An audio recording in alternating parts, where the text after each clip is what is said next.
I snort laughed so hard at this book that I terrified the dog.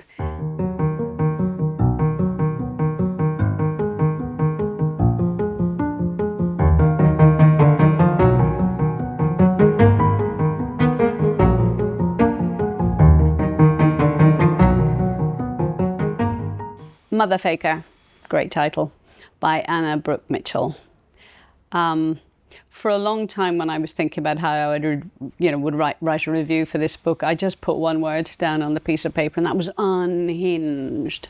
It is a laugh-a-minute novel, and I had it as a Libro FM audiobook, so an awful lot also depends on how it's narrated, and it was narrated at a very rapid fire debit, because I think that very perfectly encapsulated the kind of way the mind of our main character, Barri, Barri,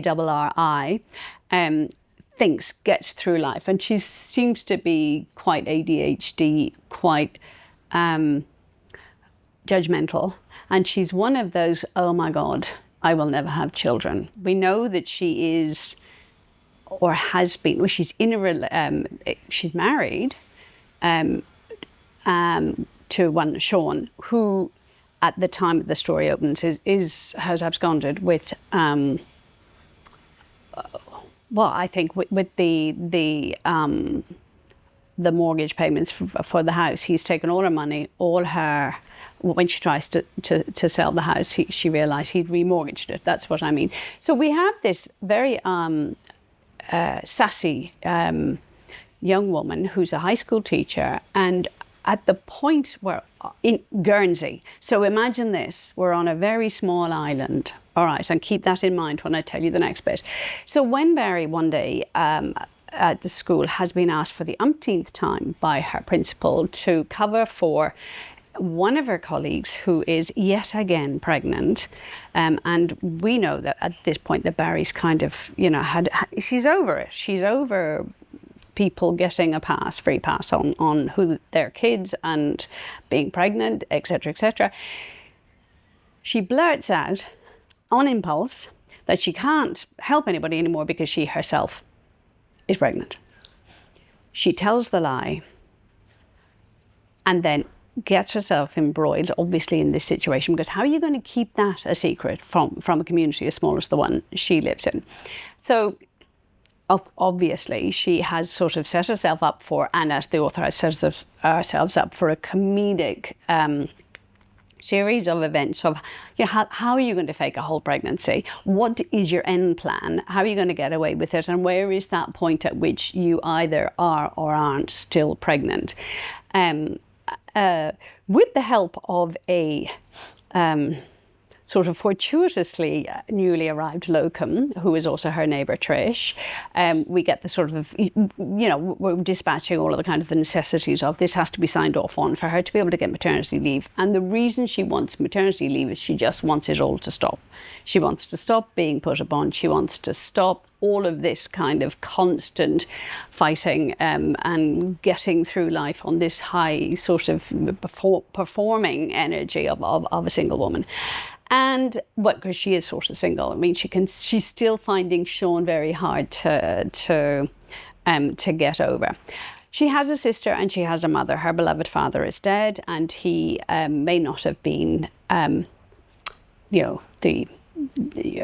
an unsullied reputation. He had been involved in small little scandals. There are other things that go on in this story, but basically we have a setup where Barri has to convince everybody she's pregnant, and life will do its thing. She thinks she's got it perfectly plotted, but then life kind of gets in the way, and how is she going to be able to, get away with wearing her baby bumps? She has them all lined up. She names them all.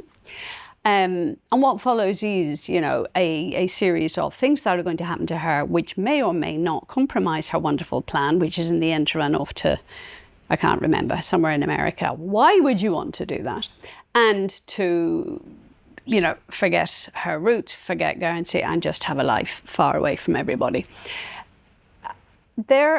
it's a very uncensored brain. I think you've got to, that's what made it really very funny, is you knew you were dealing with someone who's, quite bitchy about mothering and about, the way we're all going to, sort of make sure that the mothers get a free pass. But as our character goes through her own judgmental reckonings with things and takes a look at how people then treat her and how they've always treated her, and how maybe she's always treated them, and are we going to change that? And is